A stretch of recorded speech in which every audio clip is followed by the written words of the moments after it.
Karibu katika Anasa Mawimbini. Bwana, hawa ni washikaji ambao wanakuletea movie kali na movie ambazo zimetafsiriwa na kuchambuliwa vizuri kabisa kwa Kiswahili. Bwana, movie yetu inahusiana na mshikaji mmoja na dada fulani hivi, yaani ni mtu na mkewe, ambao mwanamke alikuwaga na matatizo fulani ya akili kwa sababu kuna namna alipoteza mambo fulani katika ujauzito nini, vile vitu kamwasili sana. Mpaka akaamua kumtoa kumpeleka sehemu fulani wakalebata nini katika kuenjoy bwana. Nyumba yao ikachukuliwa na maji, katika kuchukuliwa na maji kapelekwa mbali kabisa na uso wa bara au wenyewe wanaita ardhi au surface. Wakawa wanaishi kwenye maji takriban siku 3 na akampoteza mume wake, na yeye mwenyewe asijui atatoka vipi, lakini mwisho wa picha wakakutana na mapapa humo ndani, mavitu kibao. Movie hapa movie inaanza hivi. Dada anaamka katika usingizi mzito sana akiwa na mawazo na ndoto nyingi kutokana na mambo ambayo yashawahi kumtokea hapo nyuma. Basi ananyanyuka katika kitanda akiwa na mawazo anajivuta sana akiwa mume wake ameendelea kulala katika kitanda hicho. Huyu mwanamke bwana, inasemekana alikuwa na ujauzito. Ujauzito huo pengine kwa bahati mbaya ulitoka katika maradhi fulani. Basi akawa na stress sana kiasi cha kwamba hata akilala anaota hizo ndoto. Basi akaamua kunyanyuka na kwenda kukaa nje kidogo ya nyumba akiwa kama ana chati. Mume wake anashtuka na kurupuka, naona dambo na mke wangu hayupo. Akiangalia nje anamkuta amekaa yuko na simu. Akaona ngoja nimpate nimsikilize mke wangu, maana yake anaijua hali yake, anajua kwa sasa hivi hayuko sawa. Kwa muda mwingi anaotumia kukaa naye karibu ili mradi mwanamke wake au mke wake awe sawa. Basi anamsogelea mpaka pale, anaanza kumuuliza, vipi mke wangu, mbona umeacha kulala? Anamuuliza tu, lakini akiwa anajua mke wangu yuko katika hali gani. Basi mwanamke naye anakuwa yuko katika hali ya kushtuka kwamba vipi mume wangu, mbona umeacha kitanda? Mume wake anamjibu, anamwambia, unajua kitanda kinaweza kikawa kizuri kwangu, lakini kinaweza kikawa kibaya kama kitandani unakuwa haupo. Basi ni katika maneno ya kumpa faraja mwanamke wake, mke wake ambaye anajua kwa sasa hivi hayuko sawa. Basi anajaribu kumpa story 2-3, kumsifia, kumuonesha mazingira kwamba mke wangu jaribu kuwa sawa. Basi japokuwa mwanamke hayuko sawa, lakini anajitahidi kuwa sawa kwa sababu mume wake anajitahidi sana kumweka sawa, na anampenda mume wake kwa sababu amekuwa ni mtu wa kujali tangia awe katika hayo matatizo. Basi wanapiga story nyingi sana katika siku hiyo. Basi mshikaji huyo hapo alijitahidi kumpeleka mazingira tofauti mke wake kwa sababu tu ya kujaribu kusahau, kupotezea hali ya vitu ambavyo viliwahi kumtokea aweze tu kusahau. Akampeleka maeneo mengi sana ya kuenjoy. Akampeleka katika kuangalia historia za nchi fulani nini, hatimaye akampeleka katika bahari, yani ufukweni. Hapo akabidi wakakodi chumba ambacho kiko karibu na ufukwe ili mradi wajisikie amani na raha. Basi mwanamke huyu akaipenda ile situation, lakini wakilala usiku mwanamke yule bado alikuwa anawaza katika kipindi ambacho yuko na ujauzito, anaota ndoto za hapa na pale. Basi ili mradi tu ni zafarani. Muda ukaenda sana, ikawa usiku, ikawa mchana katika maeneo hayo ambayo wamepanga. Lakini siku moja usiku, basi hapa ndipo kulizuka kizaazaa. Tunaenda sasa katika movie yetu moja kwa moja. Usiku huu walilala wakiwa wana amani kabisa, wakiwa wana furaha. Lakini usiku huo mwanamke usingizi halikuwa apati kabisa. Mara kwa mara alikuwa akiamka na kumuuliza mume wake, je, mume wangu, unaona baadhi ya vitu ambavyo vinaonekana huko nje au unapata kusikia chochote? Lakini mume wake kwa sababu anajua hali ya mke wake aliyopitia na aliyokuwepo situation yake kwa sasa hivi, hali yake ya moyo, jinsi ambavyo anafikiria sana tukio lake la ujauzito na kutoshindwa kupata mtoto, alijua tu ni maisha yake ya kila siku. Basi yule mwanaume akawa akiamka anamwambia, hayo ni mambo tu ya kawaida, hizo ni radi na miongorumo, wala zisikuumize, itaenda tu, itatulia. Lakini huyu mwanamke siku wanasema hata saa mbovu kuna muda inasema kweli. alikuwa anahisi kitu ambacho sio cha kawaida. Akawa hapati usingizi kabisa, anaamka na kumuuliza mara kwa mara mume wake, hivi hii hali mbona sio kawaida, mbona naona vitu haviko sawa? Lakini mume wake alikuwa akipotezea, kwa sababu anaijua hali ya mke wake. Akawa anasema pengine ni wenge tu, akilisemea moyoni, lakini akiwa anamlazimisha mke wake waendelee kulala ili aweze kupumzika. Ghafla ikaita simu, mwanamke huyu akaipokea. Simu ilikuwa haisikiki vizuri kutokana na mvua nyingi kunyesha, network ikawa inasumbua. Jambo lilikuwa ni kwamba walikuwa wanaomba wateja wote waliopanga katika karibu na fukwe waweze kutoka, kwa sababu hali ya hewa haiko vizuri. Lakini kutokana na network, basi wakawa kama hawajaelewana hivi, na huyu mwanaume kwa sababu ana wenge la usingizi, basi akampoza mke wake ili mbadi waendelee kulala, yani wasahau kwamba nini kinatokea, nini kitatokea, pengine kesho itaweza kuwa sawa tu. Unajua, hapa kuna jambo la kujifunza. Siku zote moyo unapokataa kitu, unatakiwa kukubaliana nao. Kuna muda wasiwasi wa moyo unaweza ukawa dawa. Ina maana mwanamke huyu yeye moyo wake ulikuwa unakataa kabisa, lakini pia hutakiwi kudharau jambo hata kama likiwa dogo. Mwanaume huyu kwa sababu anaishi kimazoea, akiamini tu kwamba kama jana tuliamka na juzi tuliamka, basi hata kesho tutaamka. Lakini kuna muda matatizo yanakuja bila hata ya kujua kwamba hapa ndo yanakuja au hapa ndo hayaji, yani inakuwa kama surprise tu. Basi bwana, usiku ule wakakubaliana kulala, na usiku ule kweli bahari ilichafuka kama ambavyo walipigiwa simu au kama jinsi ambavyo yule mwanamke aliwaza. Lakini hali ikawa too much.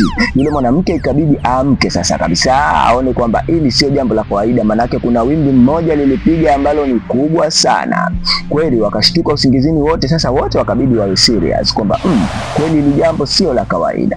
Katika kuamka kweli, wakiangalia nje, maji yamepiga kweli kweli, kiasi cha kwamba ikaipiga ile nyumba mpaka ikainyoa sehemu ambayo ilikuwepo. Hapo sasa ndipo kizaazaa kilianza, manake nyumba ilihamishwa, maji yalijaa sana. Ina maana nyumba sasa ikageuka kuwa boti, ikabebwa juu.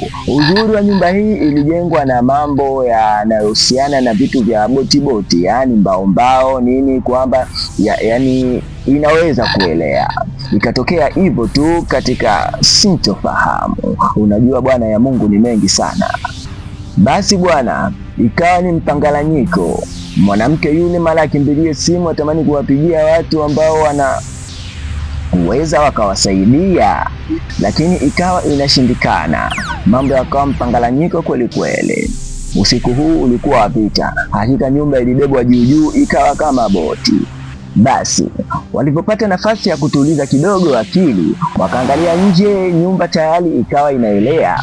Wakawa wanaiona pwani kwa mbali, lakini je, wanawezaje kufika huko pwani? Na pale walipo wako ndani ya nyumba, na nyumba tayari ishakuwa inaelea na inapelekwa inapohitaji maji, sio wanapohitaji wao. Basi nini wafanye? Wakajaribu kupiga kelele, lakini kwa sababu ya mvua kali na watu wako katika fadhaa, wameshafadhaika, kila mtu anaona hii hali haiko sawa. Basi hakuna ambaye alikuwa anaweza kuwasikia, na ilikopo ni usiku, hakuna ambaye angeweza kuwaona. Na kama unavyojua bahari usiku, kupaona mbele bila tochi ni jambo gumu sana. Katika kuhangaika bwana, yule mwanamke nusu adondoke katika boti, nusu adondoke. Eti tena naita boti. Sasa hii tuite nyumba, tuite boti? Mimi naiita nyumba boti. Akadondoka katika hii nyumba boti. Yule mume wake akawa amemshikilia. Kwa nini amedondoka? Ni kwa sababu mwanamke huyo kidogo anaidia kuogelea. Alikuwa anatamani pengine aogelea afike kule pwani ili waokoane. Alikuwa anataka kuriski sana, lakini katika kufikiria ikatokea tu akadondoka. Basi nyumba ikawa inapelekwa ovyo ovyo, na sehemu hii ilikuwa ina miamba, basi ikawa inaenda kupiga kwenye miamba. Wakati mwanamke huyo yuko chini, hawezi kupanda tena katika ile nyumba boti. Jamaa basi akawa anajaribu kuangalia afanye nini ili amsaidie mkewe, lakini katika sintofahamu, katika mambo ya ghafla bimvuu, nyumba ikawa inaelekea katika jabari kubwa sana. Jamaa ikabidi amuombe msamaha mpenzi wake, amwambie bwana samahani, akamsukumiza kwenye maji ili mradi yeye ndo aende kugonga kwenye hilo jiwe peke yake. Na kweli ikawa hivyo hivyo. akamsukumiza mwanamke wake chini ya maji. Nyumba ikaenda ikagonga katika lile jabali kubwa. Sasa hatujajua jamaa atakuwa yuko katika hali gani baada ya ile nyumba kwenda kugonga katika ile jiwe mpenzi wake. Pengine kwa mara ya kwanza hakujua kwa nini kasukumwa kwenye maji na kwa nini mpenzi wake akamwambia kwamba nakupenda, alafu akamsukuma, lakini nyumba ilivyoenda kugonga pale ndo akamuelewa. Baadaye ametulia, anaangalia ile nyumba kwa mbali, anaiona nyumba inaenda kugonga vibaya. Basi bwana, kwa kuwa huyu mwanamke anaibia kuogelea, akaogelea akayakata maji vizuri na kuisogelea ile nyumba. Kufika pale akapanda ndani ya ile nyumba kuangalia. Bahati nzuri mume wake alikuwepo ni mzima kabisa, lakini kwenye mguu wake alikuwa ameumia vibaya. Basi wakakumbatiana pale na kutiana moyo, na katika ile hali ya kwamba relax mpenzi wangu, kila kitu kitakuwa sawa, pole kwa kuumia, usijali. Si unajua tena wapenzi wanakuwa na mambo mengi sana hapa. Sasa tungewapata Wahindi, hii sehemu ndo tungeenjoy sana. Basi bwana, kawa anajaribu kushauriana. Huyu mwanamke akawa anamwambia bwana, tujaribu kuogelea au mimi niogelee nikawaite msaada, lakini mume akagoma akisema uwezi kuogelea mpaka kule ni mbali sana. Hapa cha msingi mpenzi wangu, kwa kuwa tumenasa katika ili jiwe, maana yake nyumba ilivyogonga katika ili jiwe ikawa haitembei tena, ikanasa eneo hili. Akamuomba mke wake walale mpaka asubuhi, watu watawaona, watakuja kuwasaidia. Basi pointi ndogo kama hii ndo ikapelekea au ndo inapelekea mambo yawe makubwa zaidi. Lakini mwanamke akajikubali kwamba mimi ni mwanamke na huyu ndo mume wangu, inabidi nimsikilize. Kama ameniambia tulale mpaka asubuhi, basi mimi ni nani wa kupinga? Wakakubaliana, wakaandaa mazingira yao pale. Akamwekea bandage mume wake katika mguu pale ambapo aliumia, ili mradi waweze kulala. Basi wakakubaliana kulala kwa pamoja, wakijisahau kabisa kwamba wako kwenye maji na ile nyumba muda huo ni kama boti na haijawekwa nanga, kwamba lolote linaweza likatokea. Wakalala. Sasa ni asubuhi, kumekucha. Yule mwanaume kwa sababu ya jeraha na upepo mzuri akawa ameupiga usingizi kwelikweli. Yule mwanamke kwa kuwa yeye kwake usingizi ni mgumu tangia mwanzo, akawa ni kwanza kuamka. Ile anaamka tu, la haula hamad kudadadeki. Wako kwenye maji na wasipaone bara kabisa, wasione eneo lolote ambalo ni la ardhi, yaani kote wamezungukwa na maji. Ina maana usiku ule ile boti au tunaweza tukaita nyumba boti ilikokotwa na maji na upepo, ikapelekwa mbali kabisa. Sasa na hapa ndipo walipo. Basi bwana, wakachanganyikiwa kweli kweli. Mwanamke yule akaanza kutoa lawama nyingi sana kwa mume wake. Hapana, wewe ndo sababu mume wangu, yaani usingekuwepo wewe pengine hata hapa tusingefika.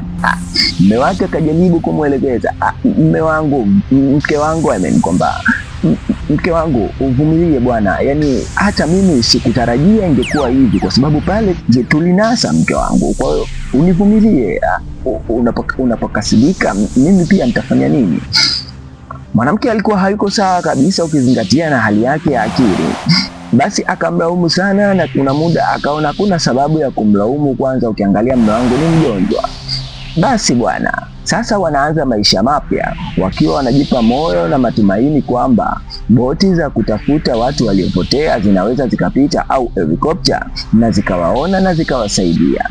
Basi wakabidi waungane kwa pamoja kwamba haukupanga litokee hivi mume wangu, na wewe mke wangu kupanga litokee hivi. Basi sawa, lakini mwanamke huyu ilimuumiza sana ile jambo. Mbona matatizo ni kwao tu? Unajua wanawake wana roho ndogo sana, hasa kwenye mambo kama haya. Ni wagumu kuvumilia na kukubali na kuipokea hali, lakini ikabidi apige moyo konde na akubaliane na hali hii. Basi mume akabidi amuombe mke wake, kwa sababu mimi nimeumia mguu na wewe unaweza kuogelea mke wangu, jaribu tafuta pengine chini ya maji kuna vitu vimenasia, maana yake hii ni nyumba ilikuwa kama ni kigorofa, labda tunaweza tukapata chakula au chochote kile kinachoweza kutusaidia au dawa.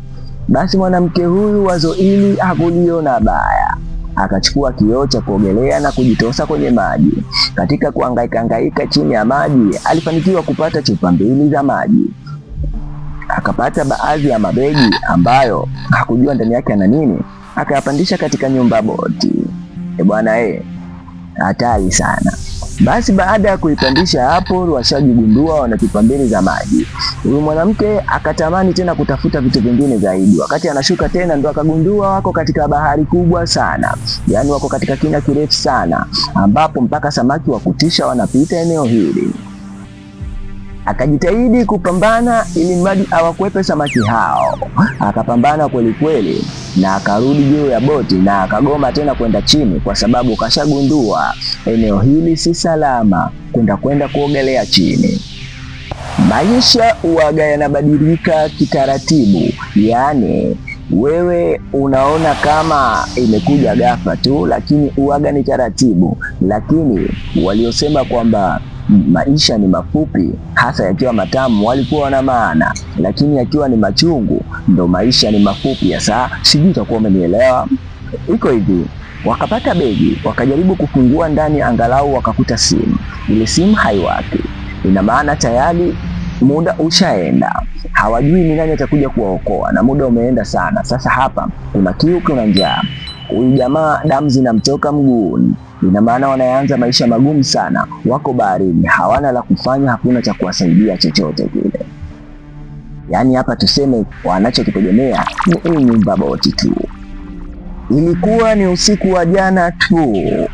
Leo kumekucha, lakini tayari ushaingia jioni, maana unaingia ni usiku mwingine. Sasa hapo tuseme watakuwa wana siku moja tu. Sasa hii siku moja bado haikuwa shida kwao. Wakajaribu kukaa na kuzungumza, wakiwa wanasubiri labda anaweza katokewa kuwasaidia. Wakawa wanajaribu kupeana moyo na kudiscuss na kuelezeana jinsi gani wanapendana sana.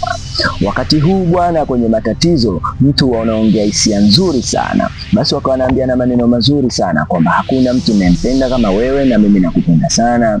Hakika hapa tutatoka mpenzi wangu, wala usiwe na shida. Lakini wakati wanaongea hayo, kuna kitu wanakisahau. Muda unaenda, na hata wangekumbuka muda unaenda, wangelifanya nini? Basi hali hiyo iliwalazimisha tu kufurahi.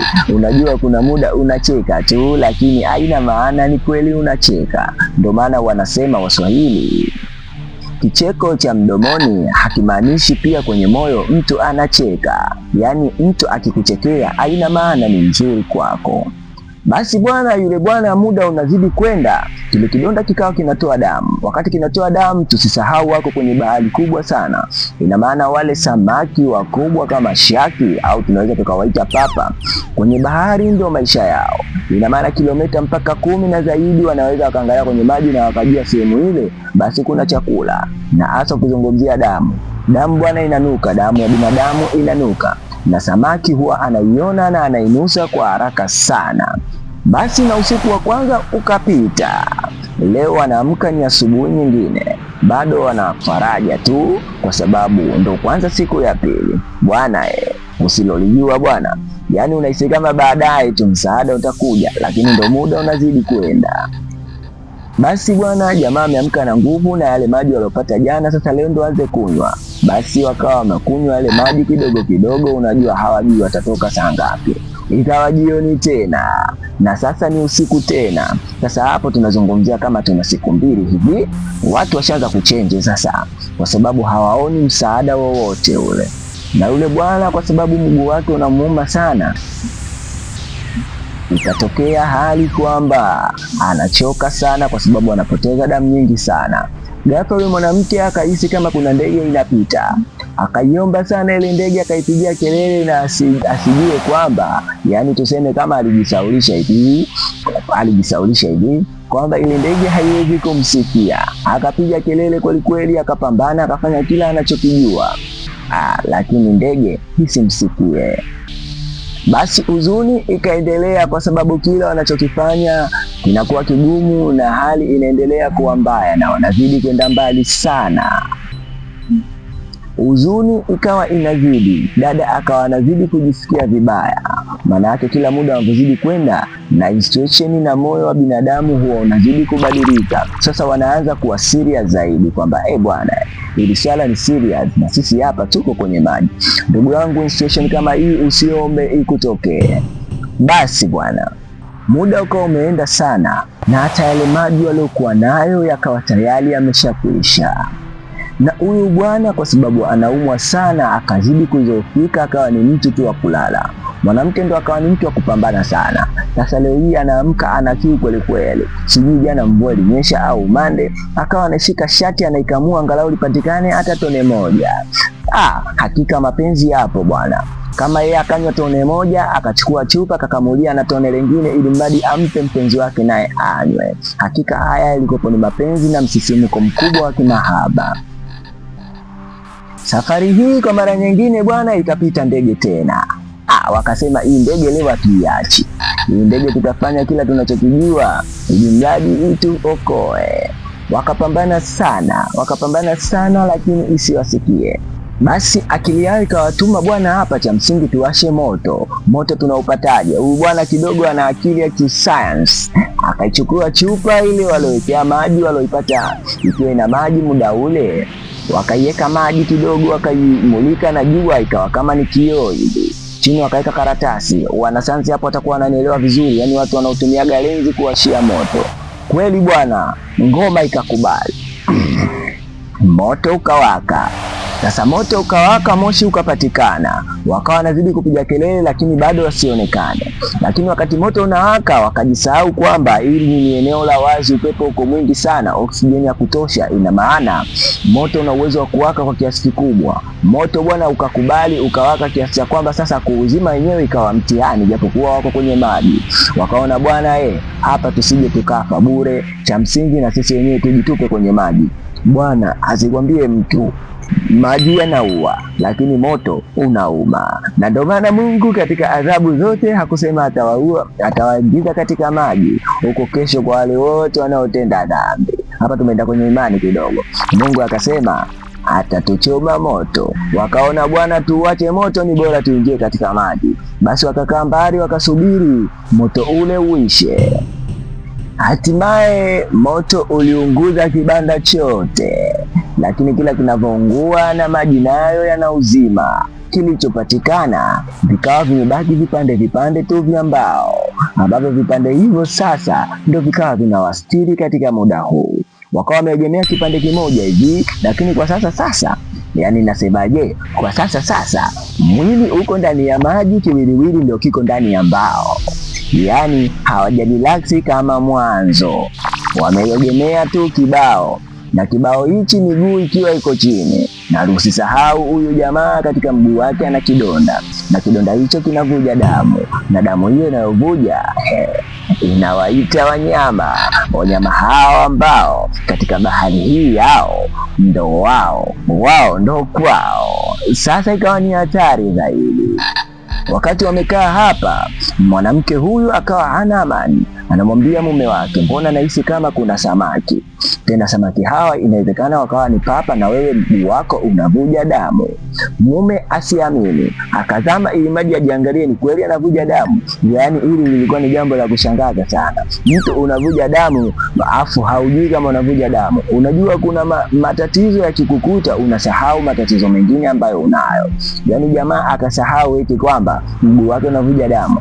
Akashuka chini ili ahakikishe, na kweli akaona hivyo. Na hapa walipo samaki wanazunguka aina ya papa, wakaona sio kweli, cha msingi hapa tukimbie. Eti wanakimbia, wako kwenye bahari na hawana cha kukimbilia, lakini wanajiona bado ni watu wa kukimbia.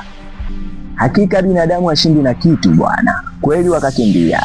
Mwanamke yule aliona kipande cha mbao kikubwa kiko mbele, akamshauri mume wake, hivi kwa nini tusikimbilie katika kipande kile pale mbele? Naona kile ni kikubwa kuliko hapa tuliposhikilia.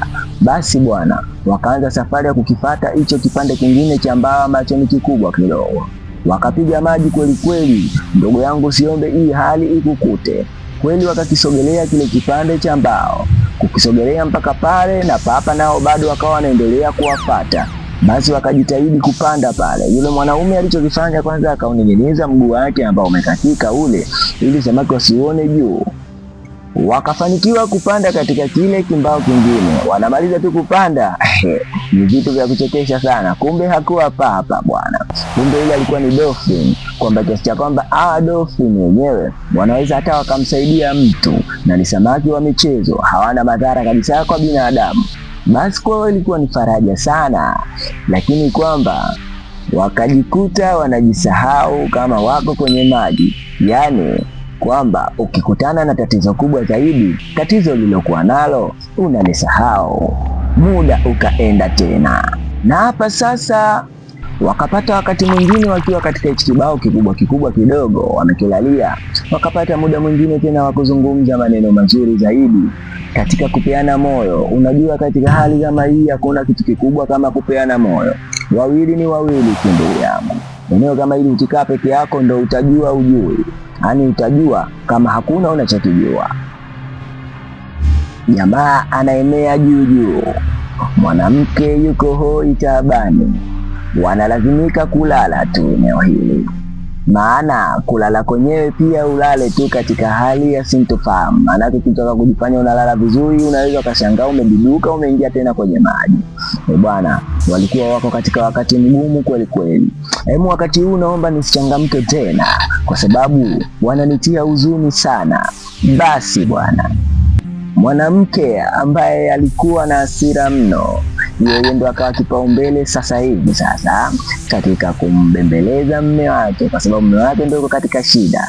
Basi mume wake alitulia, wakalala, hatimaye kukakucha. Sasa asubuhi hii ilikuwa ni ya mushkeli kweli kweli kwa upande wao. Walipitiwa na usingizi wakalala. Ghafla wakasikia lile walolalia, ambao ni mbao tu, kipande cha mbao kinatingishika. Mwanamke kama kawaida yake ndo akawa kwanza kuamka. Mwanaume huyu kashachoka kwa sababu damu nyingi zinatoka. Anaamka, anajaribu kumwamsha mume wake kwamba mbona sielewi eneo hili linatingishika. Kabla hajamuamsha, yule samaki ambaye ni papa sasa hivi akawa ni papa kweli, akapita katikati ya lile mbao, akatenganisha kati ya mume wake na yeye. Yani kama angekosea kidogo tu, basi angemkata mtu yoyote. Kwa sasa hivi huyu mwanaume, kwa sababu balance ilishindikana kwa kulala peke yake kwenye ile mbao, akadumbukia kwenye maji, na kwa sababu papa alikuwa analipiga lile mbao, alipoingia kwenye maji na ukiangalia chini kweli papa. Basi papa wale wakasema tushapata chakula, wakamshambulia kweli kweli yule mwanaume. Yule mwanamke akasema hapana, siwezi kumwacha mume wangu, na yeye akashuka pambane nao. Unajua ujasiri huu ni wa tofauti sana. Hapa ndo utagundua mwanamke kuna muda hayuko sawa. Alishuka pambane nao, kapambana, lakini hakumuona mume wake, akabidi arudi kwenye kile kibao. Wakati amekaa amekata tamaa, ghafla mume wake huyo amefika. Bwana hakuamini, akaona sasa huyu mume wake, kwa sababu amekuja na papa bado anamng'ang'ania, akawa anapambana nao pale ili mume wake asiendelee kudhurika. Lakini muda huo kumbe mume wake alikuwa kashang'atwa, manake damu zilikuwa zimeongezeka nyingi sana. Mume wake hata kupanda katika kile kibao ikawa ni ngumu, akajikuta miguu yake iko chini na mwili tu ndo umekaa juu. Basi yule mwanamke akafanya kitu cha kipumbavu ambacho kweli bwana ukichanganyikiwa mloto unafanya. Akajikuta anapiga kasia hapa nicheke huku nikisikitika. Yani anawakimbia samaki ambao wao ni nyumbani kwao. Yani yeye hakuna anaposogea kabisa, lakini anajiona kama anasogea kuwakimbia wale papa. Basi bwana, hili jambo lilinihuzunisha sana wakati naanza kuitazama filamu kabla sijakuletea wewe. Mwanamke huyu alipiga ile kasia ya kipumbavu, naomba niite kasia ya kipumbavu. Wakati huo alikuwa amechanganyikiwa mno. Hatimaye akachoka, akajikuta amelala kabisa, na mume wake akiwa yuko pale. Maskini ya Mungu. Sijui huku chini samaki walichagua kula kipande gani, kama kuanzia kiunoni kushuka chini au kwenye miguu kushuka chini. Basi bwana, wakalala mpaka usiku ukaingia. Usiku umeingia, kwa bahati mbaya au nzuri, mwanamke huyu anakurupuka tena ili amshtue mume wake. Sasa anakuta mume wake kweli yupo, anajaribu kumshtua, kwa sababu kwa bahati nzuri kabisa walikuwa wamefika pwani, kwa sababu tunaona kabisa ni karibu na ufukwe, yani maji yanapiga chini, wanapiga kabisa katika ardhi. Mwanamke huyu alifurahi sana, akawa anamwamsha mume wake washangilie wote ushindi huu. Maanake huu ulikuwa ni ushindi mkubwa kwelikweli. Kumwamsha mume wake, maskini ya Mungu, kumbe alikuwa tayari ameshapoteza maisha. Wakati huu sasa ndio akagundua kwamba miguuni alikatwa miguu yote miwili. Ina maana sasa amebaki hana miguu na damu zilitoka nyingi sana na amepoteza maisha. Basi alimwamsha kwelikweli mume wake, mume wangu, amka, amka baba, amka, kwa sababu tayari tumeshafika pwani. Tumetoka mbali, tumepambana wote tukiwa mbali, safari hii tumefika ukweni. Amka baba, tushangilie ushindi huko pamoja. Lakini yule mwanamume asiamke kabisa. Hakika ilikuwa ni situation yenye kuhuzunisha mno. Mwanamke huyu alichoka kweli kweli. Kitu kibaya zaidi, wakati yeye amesogea mpaka pwani sasa, akiwa anawaza kwamba tayari kashampoteza mume wake, akawa akikumbuka mambo mengi ambayo aliyafanya yeye na mpenzi wake kipindi hicho. Jambo hili lilimuuma sana. Alafu tena mume wake akiwa bado yupo katika maeneo ya maji, wale papa hawakuridhika, wakaja wakawa wanagawana vipande vya mwili wake. Yaani mwanamke huyu akiwa anashuhudia mume wake akikatwakatwa na wale samaki na wakigawana mwili wake. Hakika ni kipande ambacho kilikuwa kinahuzunisha sana, ni hali ambayo ilikuwa inahuzunisha sana. Yaani hata kama wewe ndo unaona situation kama hii, kiukweli ndugu yangu, huwezi kuwa sawa. Aliangalia ile hali hadi akapoteza fahamu, yaani akapagawa kwa kiasi kikubwa mpaka akapoteza fahamu. Unajua ukipagawa ukajiona unapiga kelele, wewe hujapagawa, ila ukipagawa mpaka ukipoteza fahamu, sasa wewe ndio umepagawa kweli kweli. Akapoteza fahamu pale pale. Lakini kwenye ndoto au kwenye mawazo au kama kwenye maono, akamuona mpenzi wake anakuja akiwa na miguu yake yote miwili, akimwita, akimshika kwa mapenzi kabisa, ni kama kwamba eti yuko hai. Lakini kumbe yale yalikuwa ni mawazo tu, kwa sababu wanasema kitu unachokifikiria sana unapokaa katika usingizi mzito, basi kile kitu huwa kinakujia. Pasina shaka yoyote alikuwa anamuwaza sana mume wake, akahisi kama tayari amekuja, kumbe hakuja.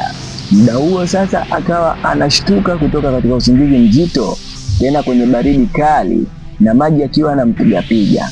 Sasa tunakuja kugundua kumbe ili eneo alilokuwepo watu wa pwani huliita fungu, yaani maji uwaga yanajaa kabisa na uwaga yanatoka kabisa. Kwa hiyo bado hakuwa yuko sehemu salama.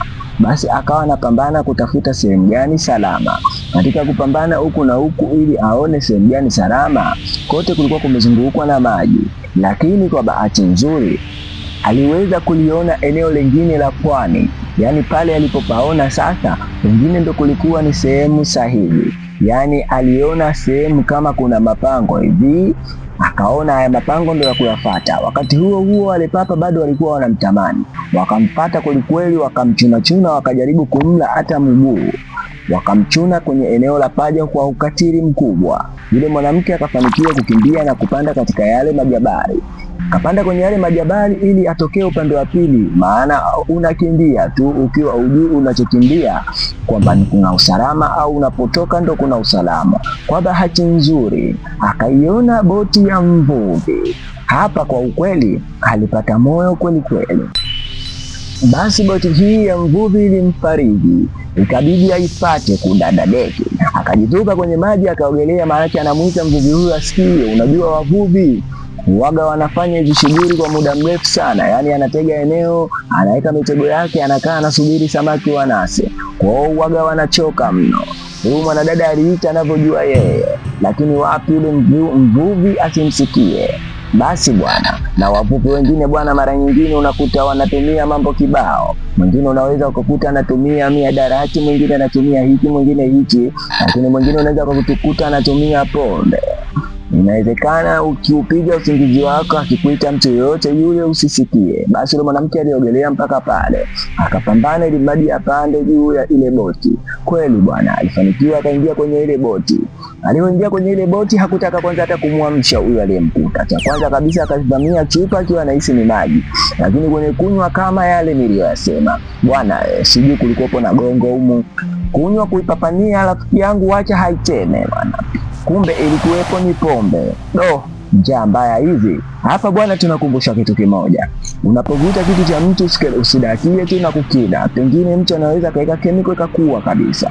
Dada yeye alikuta pombe na wakati alihisi ni maji. Lakini jiulize, ingekuwaje kama angekuta kitu chenye kuua? Basi bwana, baada ya pale ndo akakumbuka kumwamsha huyu bwana. Akamwamsha kweli kweli. Sasa hawa watu bwana ni lugha gongana. Huyu anaongea hichi, huyu anaelewa hichi, huyu anajibu hichi, huyu anasema hichi. Kitu kizuri tu kwa sababu alimuona yule mwanamke ameumia na akaelewa kabisa huyu ameng'atwa na samaki kwa sababu yeye ni mvuvi. Lakini kwenye kueleweshana nini ilikuwa ni jambo ambalo wasingeelewana mpaka kuna kucha. Basi huyu mvuvi akamfanyia ihsani, akamfungua lile jeraha lake alilojifunga baada ya kuliwa na samaki. Akachukua ndoano akainyoosha na prize vizuri, ili mradi amshone lile eneo ambalo yule mwanamke alikuwa ameng'atwa na yule samaki. Basi bwana, kwa ujasiri mkubwa sana akamwagia pombe kwenye eneo lile na akamshona mwanamke. Alivumilia ikiwa roho inamuuma kweli kweli, maumivu ni makubwa mno. Basi bwana akamshona na kweli kukashoneka. Basi baada ya kumshona akamfunga vizuri, kisha akamwambia, sasa subiri, mimi bwana nimetega mitego yangu hapa. Sasa nataka nikaangalie, je, pengine amenasa samaki yoyote? Baada hapo turudi. Hili lilikuwa ni kosa kubwa kwa huyo mvuvi. Hakika siku ya kufa nyani miti yote huteleza, au siku ya kufa miti nyani yote huteleza. Nyani akifa mti huteleza. Teleza ya nyani mti ukiteleza nyani haya. Basi akifa nyani haya. Tuachane na hii mithali.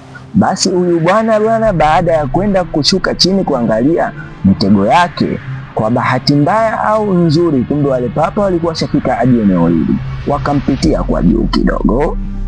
Muda ukaenda sana, yule binti anashangaa mbona harudi. Kumbe huyu jamaa akashapata na dhoruba huku chini. Yule samaki bwana amemkata mkono. Ghafla yule mwanamke anauona mkono tu umekuja juu, akaona sio mchezo, ili ni balaa sasa. Namsaidiaje huyu bwana? Basi mwanamke akapiga kelele kweli kweli juu, akiwa juu ya ile boti. Ghafla kamjia wazo kwamba hii hapa ndo inazuia chombo kisiondoke. Akawa anataka kukichomoa atoke, maana alijua jamaa ashakufa. Ghafla jamaa akachomoza kutoka chini. Kutoka chini akawa anamvuta yule bibie ili amuokoe.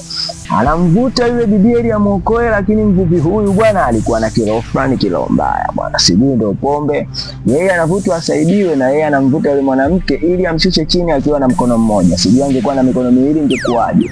Yule mwanamke amekuja chini ili amsaidie yeye, tena ndo anamkandamiza huyu mwanamke ili yeye ndo aweze kuwa juu. Yaani samaki kama vipi amle huyu mwanamke amwache yeye. Basi wote wakawa wanakimbilia ile kamba bwana, ile kamba ya nanga, ili mradi waje juu ya boti. Yule jamaa anamlazimisha huyu mwanamke ili ashuke chini. Huyu mwanamke yeye lengo lake ni kumsaidia, lakini anaona msaada huu jamaa mbona anataka kunieleleza. Basi bwana baada ya kufika akawa amemshika huyu bwana, anamsaidia kumpandisha. Jamaa anaomba msaada kweli kweli. Basi mwanamke alitumia nguvu zake zote ili amsaidie huyu bwana mvuvi, lakini wakati anamvuta haikuwa riziki bwana.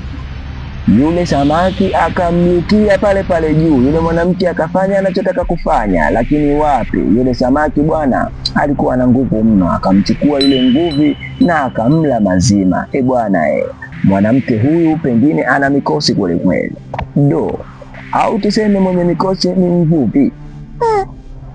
Hapo nimeshindwa kuelewa nani ambaye hana bahati. Basi bwana yule mwanamke baada ya kuona sasa hakuna linaloonekana muda huu, ikabidi ainyoe hii nanga ili mradi chombo sasa iondoke, maana hakuna cha kusubiri kama yule mvuvi basi kashafariki. Akaivuta ile nanga kweli kweli. Nanga ilikuwa ni ngumu, lakini akajitahidi. Mwisho wa siku nanga ikafika juu. Kufika juu sasa inabidi aondoke. Ghafla namuona yule papa anakuja tena.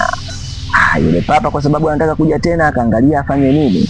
bahati nzuri bwana akakuta hii mashine bwana ya kuisafirisha boti. Ili lidude bwana ukiliwasha likizunguka sio mchezo, spidi yake ni kubwa sana. Kweli akaliwasha akamsumbua nalo sana yule papa, alimkatakata sura yule papa, akaona mambo yasiwe mengi. Hakika binadamu sio mchezo. Hapa tunapata ile methali, mchungu mkuki kwa nguruwe binadamu, binadamu mchungu kwa nguruwe mkuki, mkuki mchungu binadamu nguruwe. Nguruwe huwa mchungu binadamu akiwa mkuki, mkuki mchungu hapana bwana, mchungu basi tufanye achana na hii methali. Akamkatakata kweli kweli yule papa. Papa bwana akakimbia. Alivyokimbia bwana papa tutasema kwamba eti alishakubali, akasema hatarudi tena. Kumbe hapana bwana, akaenda kufikiria kwamba ina maana mwanamke yule ndo anishinde mimi. Akaenda kuwaza huko, akarudi tena kwa mara nyingine. Sasa hivi bwana akarudi kwa tekniki mpya kabisa. Aliporudi akajirusha juu, akaibetua hii boti na kupinduka kichwa chini miguu juu. Sasa huyu dada amepindikwa na boti na yuko chini ya boti. Basi akiwa yuko chini ya boti asijui atafanya nini, akajaribu kujizongazonga na hii kamba ya nanga ili mradi kumchanganya na kumvuruga huyu papa. Kweli bwana, hapa huyu mwanamke simsifii chochote, tuseme tumpe sifa zote Mungu. Manake huyu papa ghafla tu akaja akaivamia ile nanga. Ile nanga alivyoila ikamwingia ghafla, akafariki pale pale yule papa. Hizi tunasema tu ni neema za Mungu. Basi bwana, baada ya kufariki yule samaki, yule dada ikabidi aikate ile kamba ya nanga, kwa sababu ile kamba ya nanga ilikuwa inamvuta kwenda chini. Maana yake yule samaki aliimeza, alivyoimeza na yeye anashuka kwenda chini, basi akawa anamvuta yule dada. Ikabidi aikate ile kamba na ile samaki akaondoka na ile nanga. Dada akawa salama kabisa. Sasa anafanyeje ili arudi juu? Akapiga mbizi, akazama, akaibuka, akawa amekaa juu ya ile boti. Sasa anaenda tu na sijui atafika vipi, manake hakuna cha kufanya ili maji ajisogeze anapotaka kwenda. Lakini kwa bahati nzuri tunaiona pwani, yani ufukweni. Tunaona wavuvi fulani katika eneo fulani ambalo wanaonekana wanaifahamu ile boti ya yule mshikaji, wanaionyoshia kidole. Bwana, mshikaji wetu ndio yule pale anarudi, na wasijue juu ya ile boti. Sasa kuna mtu mwingine na mshikaji wao ni marehemu, lakini bila shaka kwa mdada huyu atakuwa yuko salama kabisa kuanzia hapa, maana yake ataokolewa. Bwana, movie kali hii hapa na maisha ndo haya hapa aliyoyapitia huyu mdada. Usiogope, ninakuletea vibao vingine hivi karibuni na nitakuchagulia movie smart na nikali zaidi ya hii. Na chochote ambacho sijakifanya poa, sijakifanya vizuri, naomba unishauri nami nitakifanyia kazi. Na Waswahili wanasema samaki mchunge wangali mbichi, samaki mbichi mkunje kakunjika. Hapana, kakunjika samaki akikunjwa mbichi, mbichi mkunja mkunjani. Hapana, samaki mchunge. Chao bwana, tuko pamoja.